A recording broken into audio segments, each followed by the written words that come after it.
ओम दुम दुर्गाये नमः।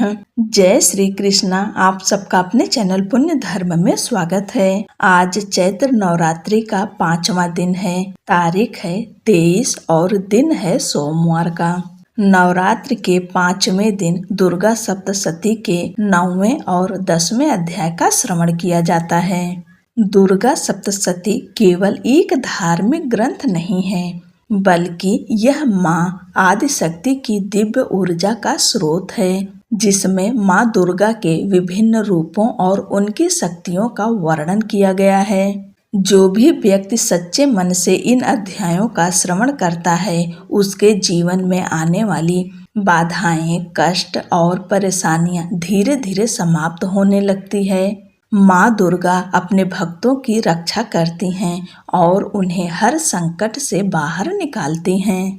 आज के समय में बहुत से लोग मानसिक तनाव, डर और नकारात्मक विचारों से घिरे रहते हैं। इन अध्यायों का श्रवण एक आध्यात्मिक कवच की तरह कार्य करता है, जो नकारात्मक शक्तियों को दूर करता है और सकारात्मक ऊर्जा का संचार करता है। जब हम भक्ति भाव से इन मंत्रों और कथाओं को सुनते हैं, तो हमारा मन धीरे धीरे शांत होने लगता है। चिंता, डर और तनाव कम होते हैं और मन में एक अलग ही शांति का अनुभव होता है।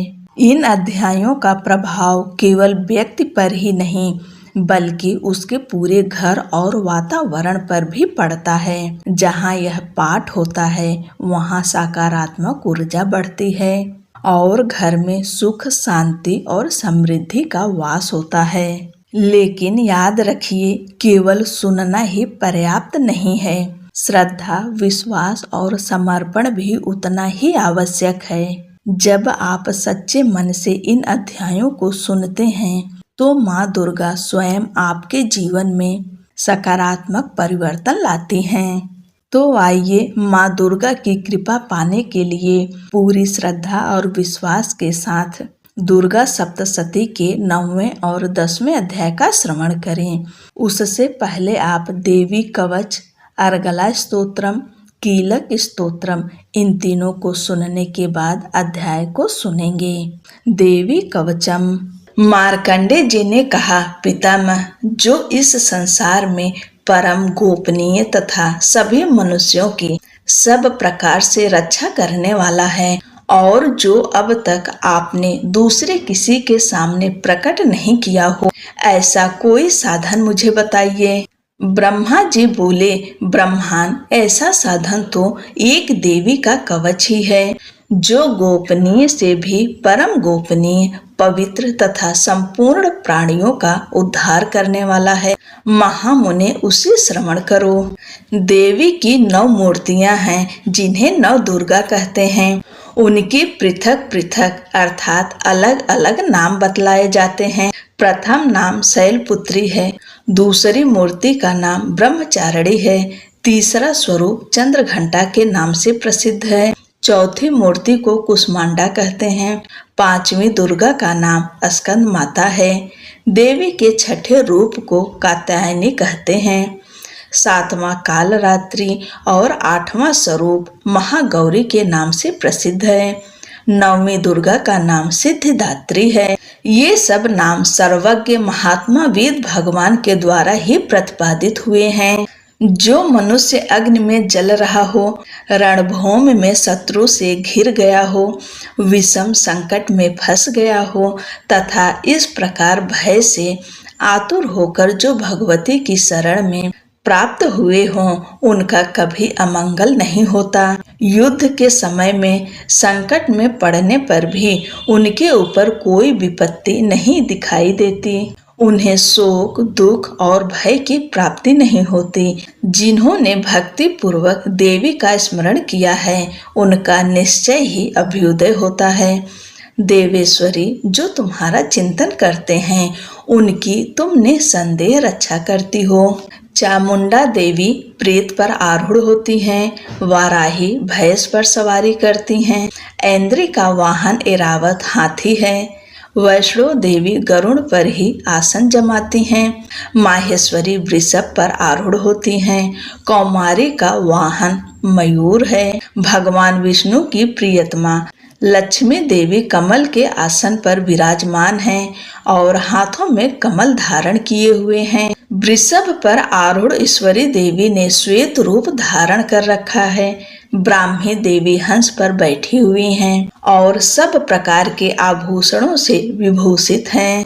इस प्रकार से सभी माताएं सब प्रकार की योग शक्तियों से संपन्न हैं। इसके सिवा और भी बहुत सी देवियां हैं जो अनेक प्रकार के आभूषणों की शोभा से युक्त तथा नाना प्रकार के रत्नों से सुशोभित हैं। ये संपूर्ण देवियां क्रोध में भरी हुई हैं और भक्तों की रक्षा के लिए रथ पर बैठी हुई दिखाई देती हैं। ये शंख, चक्र, गदा, शक्ति, हल और मूसल, खेटक तथा तोमर, परशु, पाश, कुंत और त्रिशूल एवं उत्तम सारंग, धनुष आदि अस्त्र शस्त्र अपने हाथों में धारण करती हैं। दैत्यों के शरीर का नाश करना, भक्तों को अभय दान देना और देवताओं का कल्याण करना, यही उनके शस्त्र धारण करने का उद्देश्य है।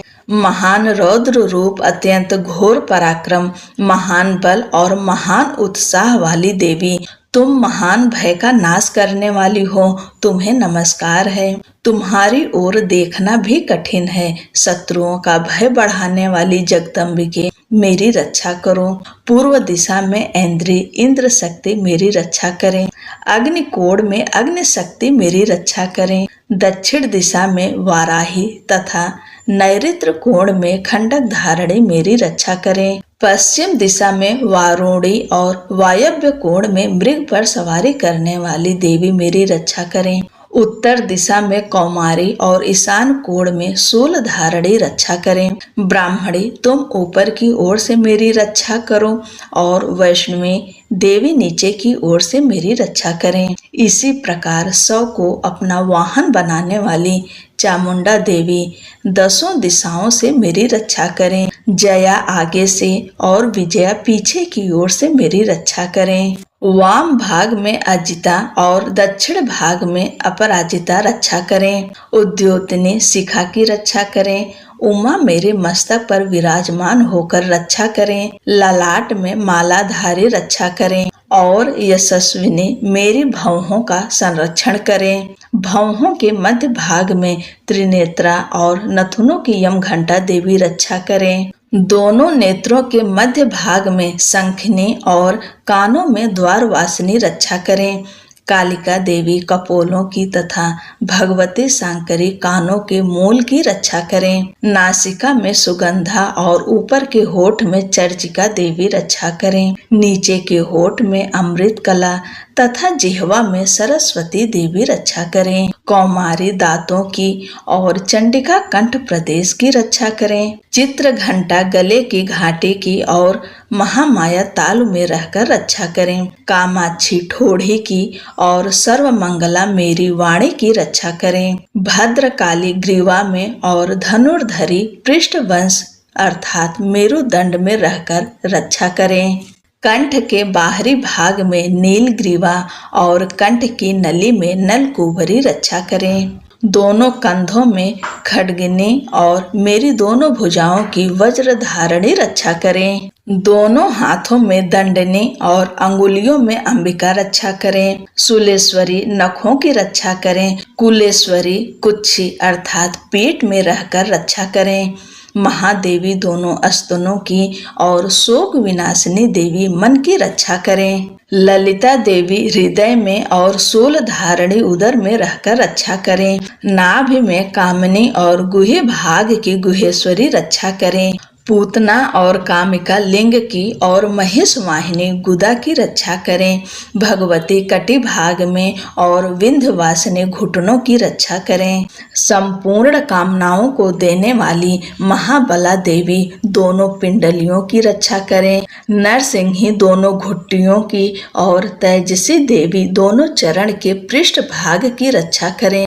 श्री देवी पैरों की अंगुलियों में और तलवासिनी पैरों के तलुओं में रहकर रक्षा करें। अपनी दाढ़ों के कारण भयंकर दिखने वाली दंष्ट्रा कराली देवी नखों की और ऊर्ध्व केसनी देवी केशों की रक्षा करें। रोमावलियों के छिद्रों में कौबेरी और त्वचा की वागीश्वरी देवी रक्षा करें। पार्वती देवी रक्त, मज्जा, वसा, मांस, हड्डी और मेद की रक्षा करें। आतों की कालरात्रि और पित्त की मुकुटेश्वरी देवी रक्षा करें। मूलाधार आदि कमल कोशों में पद्मावती देवी और कफ में चूड़ामणि देवी स्थित होकर रक्षा करें। नख के तेज की ज्वालामुखी रक्षा करें, जिसका किसी भी अस्त्र से भेदन नहीं हो सकता। वह अभेद्या देवी शरीर की समस्त संधियों में रहकर रक्षा करें। ब्राह्मणी आप मेरे वीर की रक्षा करें। छत्रेश्वरी छाया की तथा धर्म धारणी देवी मेरे अहंकार, मन और बुद्धि की रक्षा करें। हाथ में वज्र धारण करने वाली वज्रहस्ता देवी मेरे प्राण, अपान, व्यान, उदान और समान वायु की रक्षा करें। कल्याण से शोभित होने वाली भगवती कल्याण शोभना मेरे प्राण की रक्षा करें। रस, रूप, गंध, शब्द और स्पर्श इन विषयों का अनुभव करते समय योगिनी देवी रक्षा करें तथा सत्व गुण, रजोगुण और तमोगुण की रक्षा सदा नारायणी देवी करें। वाराही आयु की रक्षा करें। वैष्णवी धर्म की रक्षा करें तथा चक्रिणी देवी यश, कीर्ति, लक्ष्मी, धन तथा विद्या की रक्षा करें। इंद्राणी आप मेरे गोत्र की रक्षा करें। चंडिके तुम मेरे पशुओं की रक्षा करो। महालक्ष्मी पुत्रों की रक्षा करें और भैरवी पत्नी की रक्षा करें। मेरे पथ की सुपथा तथा मार्ग की क्षेम करी रक्षा करें। राजा के दरबार में महालक्ष्मी रक्षा करें तथा सब ओर व्याप्त रहने वाली विजय देवी संपूर्ण भयों से रक्षा करें। देवी जो स्थान कवच में नहीं कहा गया है अतएव रक्षा से रहित है, वह सब तुम्हारे द्वारा सुरक्षित हो, क्योंकि तुम विजयशालिनी और पापनाशिनी हो। यदि अपने शरीर का भला चाहे तो मनुष्य बिना कवच के कहीं एक पग भी ना जाए। कवच का पाठ करके ही यात्रा करे। कवच के द्वारा सब ओर से सुरक्षित मनुष्य जहाँ जहाँ भी जाता है वहाँ वहाँ उसे धन लाभ होता है तथा संपूर्ण कामनाओं की सिद्धि करने वाली विजय की प्राप्ति होती है। वह जिस जिस अभिष्ट वस्तु का चिंतन करता है उसको निश्चय ही प्राप्त कर लेता है। वह पुरुष इस पृथ्वी पर तुलना रहित महान ऐश्वर्य का भागी होता है। कवच से सुरक्षित मनुष्य निर्भय हो जाता है। युद्ध में उसकी पराजय नहीं होती तथा वह तीनों लोकों में पूजनीय होता है। देवी का यह कवच देवताओं के लिए भी दुर्लभ है। जो प्रतिदिन नियम पूर्वक तीनों संध्याओं के समय श्रद्धा के साथ इसका पाठ करता है उसे दैवी कला प्राप्त होती है तथा वह तीनों लोकों में कहीं भी पराजित नहीं होता। इतना ही नहीं, वह अमृत्यु से रहित हो 100 से भी अधिक वर्षों तक जीवित रहता है। मकरी, चेचक, कोढ़ आदि उसकी संपूर्ण व्याधियां नष्ट हो जाती है। कनेर, भांग, अफीम, धतूरे आदि का स्थावर विष, सांप और बिच्छू आदि के काटने से चढ़ा हुआ जंगम विष तथा ऐफेन और तेल के संयोग आदि से बनने वाला कृत्रिम विष, ये सभी प्रकार के विष दूर हो जाते हैं, उनका कोई भी असर नहीं होता है। इस पृथ्वी पर मारण, मोहन आदि जितने आभिचारिक प्रयोग होते हैं तथा इस प्रकार के जितने मंत्र यंत्र होते हैं वे सब इस कवच को हृदय में धारण कर लेने पर उस मनुष्य को देखते ही नष्ट हो जाते हैं। ये ही नहीं, पृथ्वी पर विचरने वाले ग्राम देवता, आकाशचारी देव, विशेष जल के संबंध से प्रकट होने वाले गण, उपदेश मात्र से सिद्ध होने वाले निम्न कोटि के देवता, अपने जन्म के साथ प्रकट होने वाले देवता, कुल देवता, माला, कंठमाला आदि डाकिनी, शाकिनी, अंतरिक्ष में विचरने वाली भयानक डाकिनियां, ग्रह, भूत, पिशाच, यक्ष, गंधर्व, राक्षस, ब्रह्म राक्षस, बेताल, कुष्मांड और भैरव आदि अनिष्ट कारक देवता भी हृदय में कवच धारण किए रहने पर उस मनुष्य को देखते ही भाग जाते हैं। कवचधारी पुरुष को राजा से सम्मान वृद्धि प्राप्त होती है। यह कवच मनुष्य के तेज की वृद्धि करने वाला और उत्तम है। कवच का पाठ करने वाला पुरुष अपनी कीर्ति से विभूषित भूतल पर अपने सुयश के साथ साथ वृद्धि को प्राप्त होता है। जो पहले कवच का पाठ करके उसके बाद सप्तशती चंडी का पाठ करता है, उसकी जब तक वन, पर्वत और काननों अर्थात जंगलों सहित यह पृथ्वी टिकी रहती है, तब तक यहाँ पुत्र, पौत्र आदि संतान परंपरा बनी रहती है।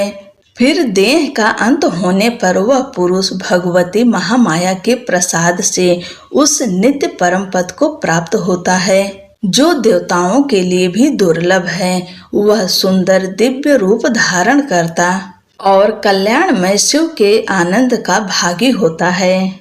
श्री देवी कवच संपूर्ण। अर्गला स्तोत्रम। ओम नमः चंडिकाए। ओम चंडिका देवी को नमस्कार है। मार्कंडे जी कहते हैं, जयंती, मंगला काली, भद्र काली, कपालनी, दुर्गा, क्षमा, शिवा, धात्री, स्वाहा और स्वधा, इन नामों से प्रसिद्ध जगदम्बिके तुम्हें मेरा नमस्कार है। देवी चामुंडे तुम्हारी जय हो। संपूर्ण प्राणियों की पीड़ा हरने वाली देवी तुम्हारी जय हो। सब में व्याप्त रहने वाली देवी तुम्हारी जय हो। काल रात्रि तुम्हें नमस्कार है। मधु और कैटभ को मारने वाली तथा ब्रह्मा जी को वरदान देने वाली देवी तुम्हें नमस्कार है।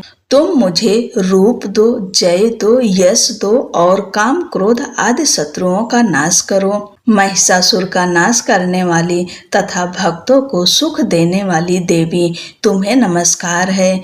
तुम रूप दो, जय दो, यश दो और काम क्रोध आदि शत्रुओं का नाश करो। रक्त बीज का वध और चंड मुंड का विनाश करने वाली देवी तुम रूप दो, जय दो, यश दो और काम क्रोध आदि शत्रुओं का नाश करो। शुंभ और निशुंभ तथा धूम्र लोचन का मर्दन करने वाली देवी तुम रूप दो, जय दो, यश दो और काम क्रोध आदि शत्रुओं का नाश करो। सबके द्वारा वंदित युगल चरणों वाली तथा संपूर्ण सौभाग्य प्रदान करने वाली देवी तुम रूप दो, जय दो, यश दो और काम क्रोध आदि शत्रुओं का नाश करो। देवी तुम्हारे रूप और चरित्र अचिंत्य हैं। तुम समस्त शत्रुओं का नाश करने वाली हो। तुम रूप दो, जय दो, यश दो और काम क्रोध आदि शत्रुओं का नाश करो। पापों को दूर करने वाली चंडिके जो भक्ति पूर्वक तुम्हारे चरणों में सर्वदा मस्तक झुकाते हैं, उन्हें रूप दो, जय दो, यश दो और काम क्रोध आदि शत्रुओं का नाश करो। रोगों का नाश करने वाली चंडिके जो भक्ति पूर्वक तुम्हारी स्तुति करते हैं, उन्हें तुम रूप दो, जय दो, यश दो और काम क्रोध आदि शत्रुओं का नाश करो। चंडिके इस संसार में जो भक्ति पूर्वक तुम्हारी पूजा करते हैं, उन्हें रूप दो, जय दो, यश दो और काम क्रोध आदि शत्रुओं का नाश करो। मुझे सौभाग्य और आरोग्य दो, परम सुख दो, रूप दो, जय दो, यश दो और काम क्रोध आदि शत्रुओं का नाश करो। जो मुझसे द्वेष रखते हों, उनका नाश और मेरे बल की वृद्धि करो। रूप दो, जय दो, यश दो और काम क्रोध आदि शत्रुओं का नाश करो। देवी मेरा कल्याण करो, मुझे उत्तम संपत्ति प्रदान करो। रूप दो, जय दो, यश दो और काम क्रोध आदि शत्रुओं का नाश करो। अंबिके, देवता और असुर दोनों ही अपने माथे की मुकुट की मड़ियों को तुम्हारे चरणों पर घिसते हैं। तुम रूप दो, जय दो, यश दो और काम क्रोध आदि शत्रुओं का नाश करो। तुम अपने भक्त जन को विद्वान, यशस्वी और लक्ष्मीवान बनाओ तथा रूप दो, जय दो, यश दो और काम क्रोध आदि शत्रुओं का नाश करो। प्रचंड दैत्यों के दर्प का दलन करने वाली चंडिके मुझ शरणागत को रूप दो, जय दो, यश दो और काम क्रोध आदि शत्रुओं का नाश करो। चतुर्भुज ब्रह्मा जी के द्वारा प्रशंसित चार भुजा धारणी परमेश्वरी तुम रूप दो, जय दो, यश दो और काम क्रोध आदि शत्रुओं का नाश करो। देवी अंबिके भगवान विष्णु नित्य निरंतर भक्ति पूर्वक तुम्हारी स्तुति करते रहते हैं। तुम रूप दो, जय दो, यश दो और काम क्रोध आदि शत्रुओं का नाश करो। हिमालय कन्या पार्वती के पति महादेव जी के द्वारा होने वाली परमेश्वरी, तुम रूप दो, जय दो, यश दो और काम क्रोध आदि शत्रुओं का नाश करो। सचिव पति इंद्र के द्वारा सद्भाव से पूजित होने वाली परमेश्वरी, तुम रूप दो, जय दो, यश दो और काम क्रोध आदि शत्रुओं का नाश करो। प्रचंड भुजदंडों वाले दैत्यों का घमंड चूर करने वाली देवी, तुम रूप दो, जय दो, यश दो और काम क्रोध आदि शत्रुओं का नाश करो। देवी अंबिके, तुम अपने भक्तजनों को सदा असीम आनंद प्रदान करती हो। तुम रूप दो, जय दो, यश दो और काम क्रोध आदि शत्रुओं का नाश करो। मन की इच्छा के अनुसार चलने वाली मनोहर पत्नी प्रदान करो, जो दुर्गम संसार से तारने वाली तथा उत्तम कुल में जन्मी हो। जो मनुष्य इस स्तोत्र का पाठ करके सप्तसती रूपी महास्तोत्र का पाठ करता है, वह सप्तसती के जप संख्या से मिलने वाले श्रेष्ठ फल को प्राप्त होता है। साथ ही वह प्रचुर संपत्ति भी प्राप्त कर लेता है। इति देवी अर्गला स्तोत्रम संपूर्णम। कीलक स्तोत्रम। ओम नमः चंडिकाय।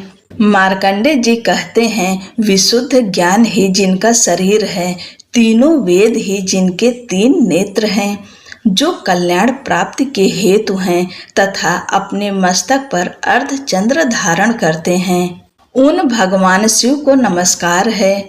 मंत्रों का जो अभिकीलक है, अर्थात मंत्रों की सिद्धि में विघ्न उपस्थित करने वाले, साप रूपी कीलक का निवारण करने वाला है, उस सप्तसती स्तोत्र को संपूर्ण रूप से जानना चाहिए और जानकर उसकी उपासना करनी चाहिए। उसके भी उच्चाटन आदि कर्म सिद्ध होते हैं, उसे भी समस्त दुर्लभ वस्तुओं की प्राप्ति होती है।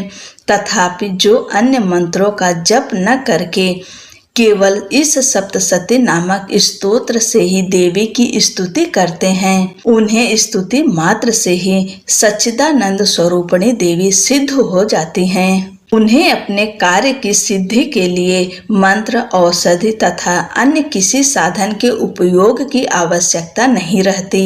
बिना जप के उनके उच्चाटन आदि समस्त अभिचारिक कर्म सिद्ध हो जाते हैं। इतना ही नहीं, उनकी संपूर्ण अभीष्ट वस्तुएं भी सिद्ध होती है। लोगों के मन में यह शंका थी कि जब केवल सप्तसती की उपासना से भी सामान्य रूप से अथवा सप्तसती को छोड़कर अन्य मंत्रों की उपासना से भी सामान्य रूप से सब कार्य सिद्ध होते हैं, अब इनमें श्रेष्ठ कौन सा साधन है? लोगों की इस शंका को सामने रखकर भगवान शंकर ने अपने पास आए हुए जिज्ञासुओं को समझाया कि यह सप्तसती नामक संपूर्ण स्तोत्र ही सर्वश्रेष्ठ एवं कल्याणमय है। तदंतर भगवती चंडिका के सप्तसती नामक स्तोत्र को महादेव जी ने गुप्त कर दिया। सप्तसती के पाठ से जो पुण्य प्राप्त होता है, उसकी कभी भी समाप्ति नहीं होती, किंतु अन्य मंत्रों के जप जन्य पुण्य की समाप्ति हो जाती है। अतः भगवान शिव ने अन्य मंत्रों की अपेक्षा जो सप्तसती की ही श्रेष्ठता का निर्णय किया, उसे जानना चाहिए। अन्य मंत्रों का जप करने वाला पुरुष भी यदि सप्तसती के स्तोत्र और जप का अनुष्ठान कर ले, तो वह भी पूर्ण रूप से कल्याण का भागी होता है। इसमें तनिक भी संदेह नहीं है। जो साधक कृष्ण पक्ष की चतुर्दशी अथवा अष्टमी को एकाग्रचित होकर अपना सर्वस्व समर्पित कर देता है और फिर उसे प्रसाद रूप में ग्रहण करता है, उसी पर भगवती प्रसन्न होती हैं, अन्यथा उनकी प्रसन्नता नहीं प्राप्त होती। इस प्रकार सिद्धि के प्रतिबंधक रूप कील के महादेव जी ने इस स्तोत्र को कीलित कर रखा है। जो पूर्वोक्त रीति से निष्कीलन करके इस सप्तशती स्तोत्र का प्रतिदिन स्पष्ट उच्चारण पूर्वक पाठ करता है, वह मनुष्य सिद्ध हो जाता है, वही देवी का पार्षद होता है और वही गंधर्व भी होता है। सर्वत्र विचरते रहने पर भी इस संसार में उसे कहीं भी भय नहीं होता। वह अपमृत्यु के वश में नहीं पड़ता तथा देह त्यागने के अनंतर मोक्ष प्राप्त कर लेता है। अतः कीलन को जानकर उसका परिहार करके ही सप्तशती का पाठ आरंभ करें। जो ऐसा नहीं करता उसका नाश हो जाता है। इसलिए कीलक और निष्कीलन का ज्ञान प्राप्त करने पर ही यह स्तोत्र निर्दोष होता है और विद्वान पुरुष इस निर्दोष स्तोत्र का ही पाठ आरंभ करते हैं। स्त्रियों में जो कुछ भी सौभाग्य आदि दृष्टि गोचर होता है, वह सब देवी के प्रसाद का ही फल है। अतः इस कल्याणमय स्तोत्र का सदा जप करना चाहिए। इस स्तोत्र का मंद स्वर से पाठ करने पर स्वल्प फल की सिद्धि होती है। अतः उच्च स्वर से ही इसका पाठ आरंभ करना चाहिए। जिनके प्रसाद से ऐश्वर्य, सौभाग्य, आरोग्य, संपत्ति, शत्रुनाश तथा परम मोक्ष की भी सिद्धि होती है, उन कल्याणमय जगदम्बा की स्तुति मनुष्य क्यों नहीं करते। इति श्री देवी कीलक स्तोत्रम संपूर्णम। बोलो अम्बे मात की जय। ओम दुम दुर्गाए नमः। माता रानी का ध्यान करेंगे। मैं अर्धनारीश्वर के श्री विग्रह की निरंतर शरण लेता हूँ। उसका वर्ण बंदूक पुष्प और सुवर्ण के समान रक्त पीत मिश्रित है। वह अपनी भुजाओं में सुंदर अक्षमाला, पास, अंकुश और वरद मुद्रा धारण करता है। अर्धचंद्र उसका आभूषण है तथा वह 3 नेत्रों से सुशोभित है। राजा ने कहा, भगवान, आपने रक्त बीज के वध से संबंध रखने वाला देवी चरित्र का यह अद्भुत महात्म्य मुझे बतलाया।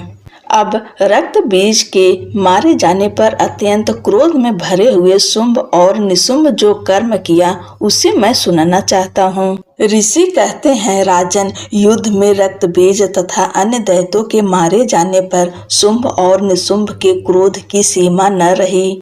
अपनी विशाल सेना इस प्रकार मारी जाती देख निशुंभ अमर्ष में भरकर देवी की ओर दौड़ा। उसके साथ असुरों की प्रधान सेना थी। उसके आगे पीछे तथा पार्श्व भाग में बड़े बड़े असुर थे जो क्रोध से ओठ चबाते हुए देवी को मार डालने के लिए आए। महापराक्रमी शुंभ भी अपनी सेना के साथ मात्र गढ़ों से युद्ध करके क्रोधवश चंडिका को मारने के लिए आ पहुंचा। तब देवी के साथ शुंभ और निशुंभ का घोर संग्राम छिड़ गया। वे दोनों दैत्य मेघों की भांति बाणों की भयंकर वृष्टि कर रहे थे। उन दोनों के चलाए हुए बाणों को चंडिका ने अपने बाणों के समूह से तुरंत काट डाला और शस्त्र समूहों की वर्षा करके उन दोनों दैत्यपतियों के अंगों में भी चोट पहुंचाई। निशुंभ ने तीखी तलवार और चमकती हुई ढाल लेकर देवी के श्रेष्ठ वाहन सिंह के मस्तक पर प्रहार किया। अपने वाहन को चोट पहुंचने पर देवी ने क्षुरप्र नामक बाण से निशुंभ की श्रेष्ठ तलवार तुरंत ही काट डाली और उसकी ढाल को भी, जिसमें 8 चांद जड़े थे, खंड खंड कर दिया।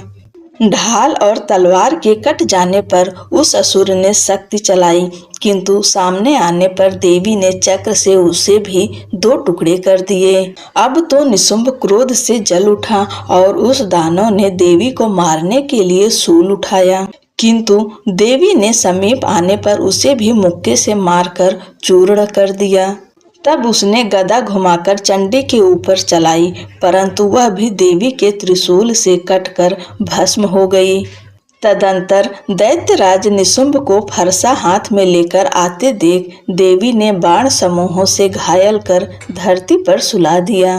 उस भयंकर पराक्रमी भाई निशुंभ के धराशायी हो जाने पर शुंभ को बड़ा क्रोध हुआ और अंबिका का वध करने के लिए वह आगे बढ़ा।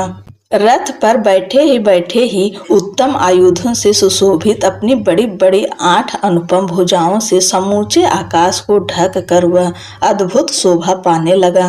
उसे आते देख देवी ने शंख बजाया और धनुष की प्रत्यंचा का भी अत्यंत दुस्सह शब्द किया। साथ ही अपने घंटे के शब्दों से जो समस्त दैत्य सैनिकों का तेज नष्ट करने वाला था, संपूर्ण दिशाओं को व्याप्त कर दिया। तदंतर सिंह ने भी अपनी दहाड़ से, जिसे सुनकर बड़े बड़े गजराजों का महान मद चूर हो जाता था, पृथ्वी और 10 दिशाओं को गुजार दिया। फिर काली ने आकाश में उछलकर अपने दोनों हाथों से पृथ्वी पर आघात किया।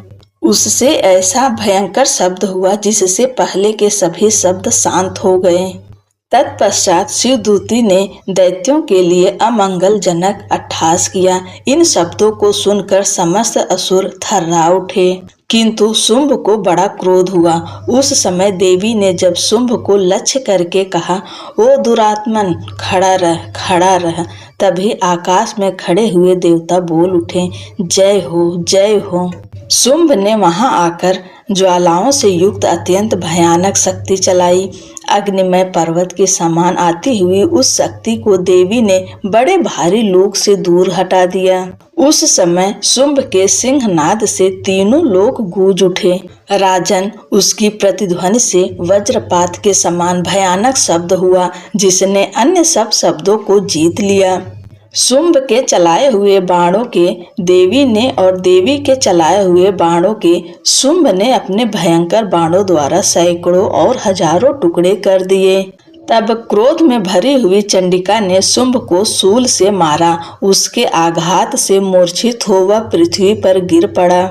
इतने में ही निशुंभ को चेतना हुई और उसने धनुष हाथ में लेकर बाणों द्वारा देवी काली तथा सिंह को घायल कर डाला। फिर उस दैत्यराज ने 10,000 बाहें बनाकर चक्रों के प्रहार से चंडिका को आच्छादित कर दिया। तब दुर्गम पीड़ा का नाश करने वाली भगवती दुर्गा ने कुपित होकर अपने बाणों से उन चक्रों तथा बाणों को काट गिराया। यह देख निशुंभ दैत्य सेना के साथ चंडिका का वध करने के लिए हाथ में गदा ले बड़े वेग से दौड़ा। उसके आते ही चंडी ने तीखी धार वाली तलवार से उसकी गदा को शीघ्र ही काट डाला। तब उसने शूल हाथ में ले लिया।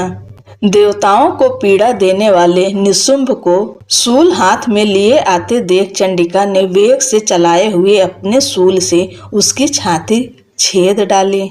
शूल से विदीर्ण हो जाने पर उसकी छाती से एक दूसरा महाबली एवं महापराक्रमी पुरुष खड़ी रह कहता हुआ निकला। उस निकलते हुए पुरुष की बात सुनकर देवी ठठाकर हंस पड़ी और खड्ग से उन्होंने उसका मस्तक काट डाला। फिर तो वह पृथ्वी पर गिर पड़ा। तदंतर सिंह अपनी दाढ़ों से असुरों की गर्दन कुचलकर खाने लगा। यह बड़ा भयंकर दृश्य था। उधर काली तथा शिवदूती ने अन्यान्य दैत्यों का भक्षण आरंभ किया। कौमारी की शक्ति से विदीर्ण होकर कितने ही महादैत्य नष्ट हो गए। ब्राह्मणी के मंत्रपूत जल से निस्तेज होकर कितने ही भाग खड़े हुए। कितने ही दैत्य माहेश्वरी के त्रिशूल से छिन्न भिन्न हो धराशायी हो गए। वाराही के थुथुन के आघात से कितनों का पृथ्वी पर कचूमर निकल गया। वैष्णवी ने भी अपने चक्र से दानवों के टुकड़े टुकड़े कर डाले। ऐन्द्री के हाथ से छूटे हुए वज्र से भी कितने ही प्राणों से हाथ धो बैठे। कुछ असुर नष्ट हो गए, कुछ उस महायुद्ध से भाग गए तथा कितने ही काली शिवदूती तथा सिंह के ग्रास बन गए। जय जय श्री मार्कंडेय पुराणे सांवरणी के मनवंतरे देवी महात्म्य नवमः ओम तत्सत। अब हम सब 10वें अध्याय का श्रवण करेंगे। मैं मस्तक पर अर्धचंद्र धारण करने वाली शिव शक्ति स्वरूपा भगवती कामेश्वरी का हृदय में चिंतन करता हूँ। वे तपाए हुए सुवर्ण के समान सुंदर हैं। सूर्य, चंद्रमा और अग्नि, ये ही 3 उनके नेत्र हैं तथा वे अपने मनोहर हाथों में धनुष, बाण, अंकुश, पास और शूल धारण किए हुए हैं।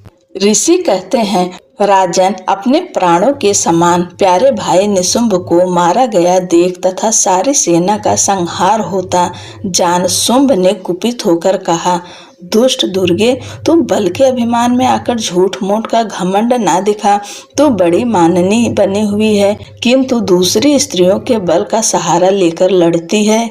देवी बोली, ओ दुष्ट, मैं अकेली ही हूँ, इस संसार में मेरे सिवा दूसरी कौन है। देख, ये मेरी ही विभूतियाँ हैं, अतः मुझ में ही प्रवेश कर रही हैं। तदंतर ब्राह्मणी आदि समस्त देवियां अंबिका देवी के शरीर में लीन हो गईं। उस समय केवल अंबिका देवी ही रह गईं। देवी बोली, मैं अपनी ऐश्वर्य शक्ति से अनेक रूपों में यहाँ उपस्थित हुई थी। उन सब रूपों को मैंने समेट लिया।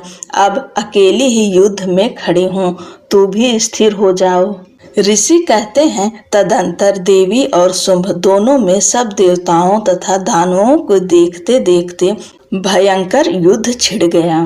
बाणों की वर्षा तथा तीखे शस्त्रों एवं दारुण अस्त्रों के प्रहार के कारण उन दोनों का युद्ध सब लोगों के लिए बड़ा भयानक प्रतीत हुआ। उस समय अंबिका देवी ने जो सैकड़ों दिव्य अस्त्र छोड़े, उन्हें दैत्यराज शुंभ ने उनके निवारक अस्त्रों द्वारा काट डाला। इसी प्रकार शुंभ ने भी जो दिव्य अस्त्र चलाए, उन्हें परमेश्वरी ने भयंकर हुंकार शब्द के उच्चारण आदि द्वारा खिलवाड़ में ही नष्ट कर डाला। तब उस असुर ने सैकड़ों बाणों से देवी को आच्छादित कर दिया। यह देख क्रोध में भरी हुई उन देवी ने भी बाण मारकर उसका धनुष काट डाला। धनुष कट जाने पर फिर दैत्यराज ने शक्ति हाथ में ली, किंतु देवी ने चक्र से उसके हाथ की शक्ति को भी काट गिराया।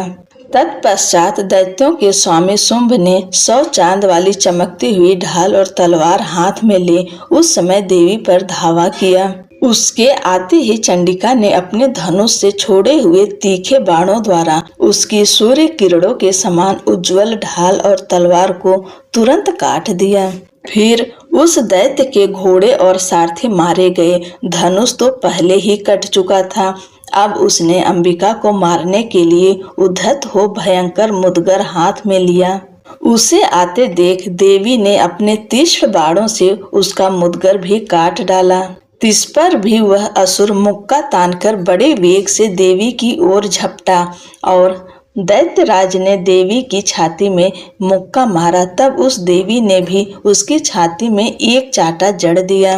देवी का थप्पड़ खाकर दैत्यराज शुंभ पृथ्वी पर गिर पड़ा, किंतु पुनः सहसा पूर्ववत उठकर खड़ा हो गया। फिर वह उछला और देवी को ऊपर ले जाकर आकाश में खड़ा हो गया। चंडिका आकाश में भी बिना किसी आधार के ही शुंभ के साथ युद्ध करने लगी।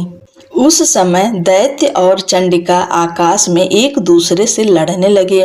उनका वह युद्ध पहले सिद्ध और मुनियों को विस्मय में डालने वाला हुआ।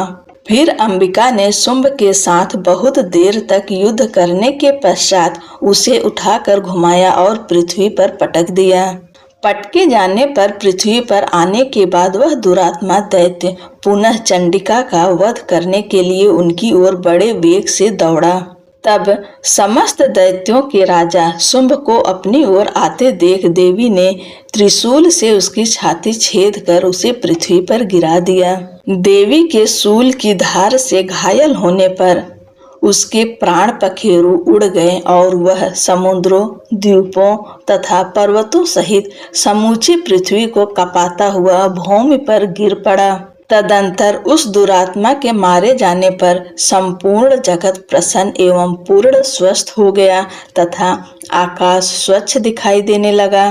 पहले जो उत्पात सूचक मेघ और उल्कापात होते थे वे सब शांत हो गए तथा उस दैत्य के मारे जाने पर नदियां भी ठीक मार्ग से बहने लगीं। उस समय शुंभ की मृत्यु के बाद संपूर्ण देवताओं का हृदय हर्ष से भर गया और गंधर्वगण मधुर गीत गाने लगे। दूसरे गंधर्व बाजे बजाने लगे और अप्सराएं नाचने लगीं। पवित्र वायु बहने लगी। सूर्य की प्रभा उत्तम हो गई। अग्निशाला की बुझी हुई आग अपने आप प्रज्वलित हो उठी तथा संपूर्ण दिशाओं के भयंकर शब्द शांत हो गए। जय जय श्री मार्कंडे पुराणे सांवरणिके मनवंतरे देवी महात्म्य 10 ओम तत्सत। जय माता दी। सिद्ध कुंजिका स्तोत्रम।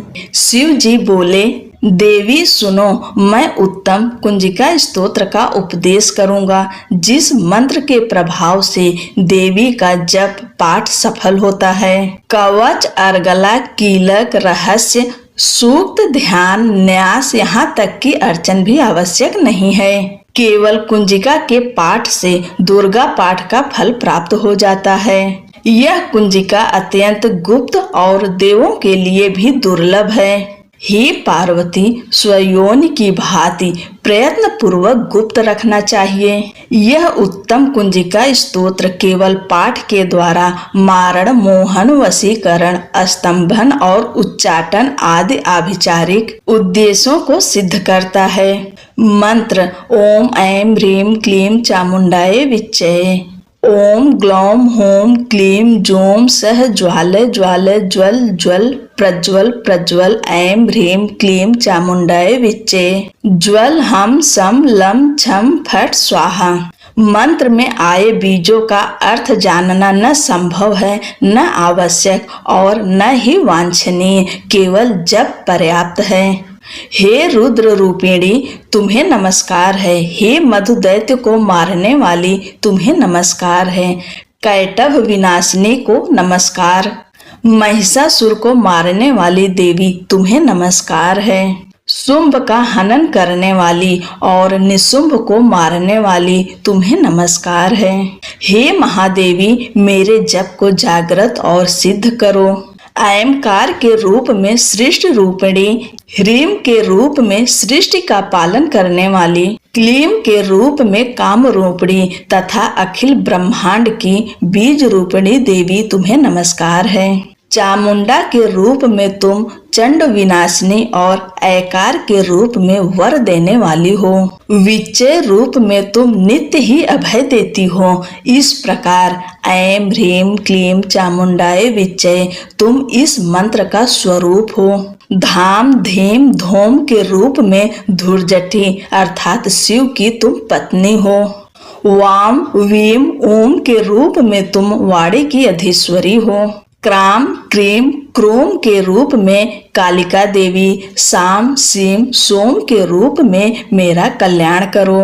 होम होम हुंकार स्वरूपिणी, जम जम जम जम्भनादिनी, भ्राम भ्रीम भ्रोम के रूप में हे कल्याणकारिणी भैरवी भवानी, तुम्हें बार बार प्रणाम। अम कम चम टम तम पम यम सम वीम दोम ऐम वीम हम छम धिजाग्रम धिजाग्रम, इन सबको तोड़ो और दीप्त करो। करो स्वाहा। पाम पिम पोम के रूप में तुम पार्वती पूर्णा हो। खाम खीम खोम के रूप में तुम खेचरी अर्थात आकाश चारणी अथवा खेचरी मुद्रा हो। साम सीम सोम स्वरूपिणी सप्तसती देवी के मंत्र को मेरे लिए सिद्ध करो। यह सिद्ध कुंजिका स्तोत्र मंत्र को जगाने के लिए है। इसे भक्तहीन पुरुष को नहीं देना चाहिए। हे पार्वती, इस मंत्र को गुप्त रखो। हे देवी, जो बिना कुंजिका के सप्तसती का पाठ करता है उसे उसी प्रकार सिद्धि नहीं मिलती जिस प्रकार वन में रोना निरर्थक होता है। इस प्रकार श्री रुद्रयामल के गौरी तंत्र में शिव पार्वती संवाद में सिद्ध कुंजिका स्तोत्र संपूर्ण हुआ। बोलो जगत जननी माता की जय। क्षमा प्रार्थना। परमेश्वरी, मेरे द्वारा रात दिन सहस्त्रों अपराध होते रहते हैं। यह मेरा दास है, यूं समझकर मेरे उन अपराधों को तुम कृपा पूर्वक क्षमा करो। परमेश्वरी, मैं आवाहन नहीं जानता, विसर्जन करना नहीं जानता तथा पूजा करने का ढंग भी नहीं जानता। क्षमा करो देवी सुरेश्वरी, मैंने जो मंत्रहीन, क्रियाहीन और भक्तिहीन पूजन किया है वह सब आपकी कृपा से पूर्ण हो। सैकड़ों अपराध करके भी जो तुम्हारी शरण में जा जगदम्ब कहकर पुकारता है उसे वह गति प्राप्त होती है जो ब्रह्मादि देवताओं के लिए भी सुलभ नहीं है। जगदम्बिके, मैं अपराधी हूँ, किंतु तुम्हारी शरण में आया हूँ। इस समय दया का पात्र हूँ, तुम जैसा चाहो वैसा करो। देवी परमेश्वरी, अज्ञान से, भूल से अथवा बुद्धि भ्रांत होने के कारण मैंने जो न्यूनता या अधिकता कर दी हो वह सब क्षमा करो और प्रसन्न हो। सच्चिदानंद स्वरूपा परमेश्वरी, जगन माता कामेश्वरी, तुम प्रेम पूर्वक मेरी यह पूजा स्वीकार करो और मुझ पर प्रसन्न रहो। देवी सुरेश्वरी, तुम गोपनीय से भी गोपनीय वस्तु की रक्षा करने वाली हो। मेरे निवेदन किए हुए इस जप को ग्रहण करो, तुम्हारी कृपा से मुझे सिद्धि प्राप्त हो। बोलो अम्बे मात की जय।